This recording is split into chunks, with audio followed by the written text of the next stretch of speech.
Կատարված փոփոխություններով ընդունվել ցանկացող դիմորդները կօգտվեն նոր ամբողջությամբ թվայնացված ընդունելության համակարգից։ Հայաստանի Հանրապետության կրթության, գիտության, մշակույթի և սպորտի նախարարի հրամանով հաստատվել է մասնագիտական ուսումնական հաստատությունների ընդունելության նոր կարգը, որի հիմնական նպատակը գործընթացի պարզեցումն ու առավել թափանցիկ դարձնելն է։ Նոր կարգով կատարելագործվել է կրթության տարբեր մակարդակների տեղեկատվական բազաների փոխկապակցման համակարգը, ինչի շնորհիվ դիմորդների տվյալներն ու անհրաժեշտ փաստաթղթերը համակարգ կներբեռնվեն ավտոմատ եղանակով։ Միասնական թվային հարթակում հասանելի կլինեն քոլեջների կրթական ծրագրերը, առաջարկվող որակավորումները, ուսուցման ժամկետները, ուսուցման կազմակերպման ձևերը, ընդունելության պայմաններն ու այլ կարևոր տեղեկություններ։ Քոլեջ դիմելու համար դիմորդը պետք է Հայտ Քոլեջ emi.am հարթակում էլեկտրոնային եղանակով լրացնի դիմում հայտը, ներառելով անձնական տվյալները, լուսանկարն ու կրթության վկայականը։ Յուրաքանչյուր դիմորդ կարող է դիմել մեկ ուսումնական հաստատություն, մեկ մասնագիտության համար, միաժամանակ ընտրելով անվճար կամ վճարովի ուսուցման տարբերակը։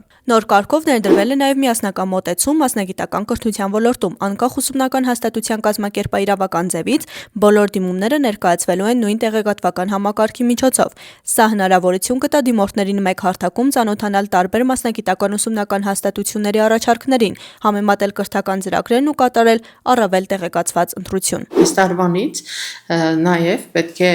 ծնողը իր որպես դիմորդի ծնող հայտագրվի եւ ինքը նույնպես պետք է տեղեկատվական համակարգում իր տվյալները թողնի, նույնականացվի, որպեսզի կարողանա իր երեխան հայտագրվի։ Այսինքն սա վերաբերվում է անչափահաս երեխաներին, այսինքն քանի որ քոլեջներում ընդունելությունը նաև բազայից հիմնական կրթությամբ է,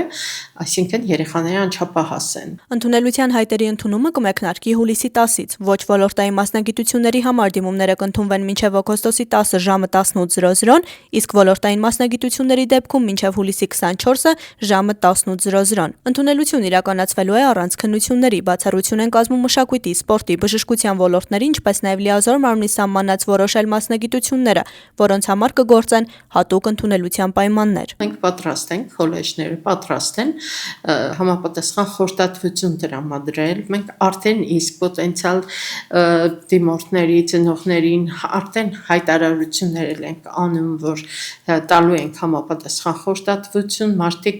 պետք է իրենց նույնականացման քարտերը ակտիվացնեն, որ ստորագրությունները ակտիվացնեն, որպեսզի կարողանան այդ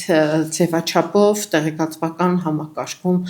ներբեռնեն իրենց համապատասխան տվյալները։ Ընդունելության մրցույթի արդյունքները կհրապարակի համապատասխան մասնագիտական ուսումնական հաստատությունը, տվյալ մասնագիտության մրցույթի ամփոփումից անմիջապես հետո։ Բայց սա բավական հեշտացնում է ընդունելության գործընթացը եւ չափազանց արդեն անցնում ենք տեղեկատվական համակարգերով ցանկացած տեղեկատվություն, ինֆորմացիան ստույգ, նաև հիմնական փաստաթղթեր ներբեռնելու անհրաժեշտություն չի լինում, որովհետև ստանում ենք օրինակ QR կոդերով ստանում ենք համապատասխան ատեստատների, վկայականների տվյալները։ Նոր համակարգի ներդրմամբ կրթության ոլորտի պատասխանատուները նպատակ ունեն բարձրացնել ընդունելության գործընթացի արդյունավետությունը, ապահովել հավասար հնարավորություններ բոլոր դիմորդների համար և մասնագիտական կրթությունը դարձնել առավել հասանելի ու ժամանակակից։ Գայանե Հովհաննիսյան, Խան Հովհաննիսյան, այսօր։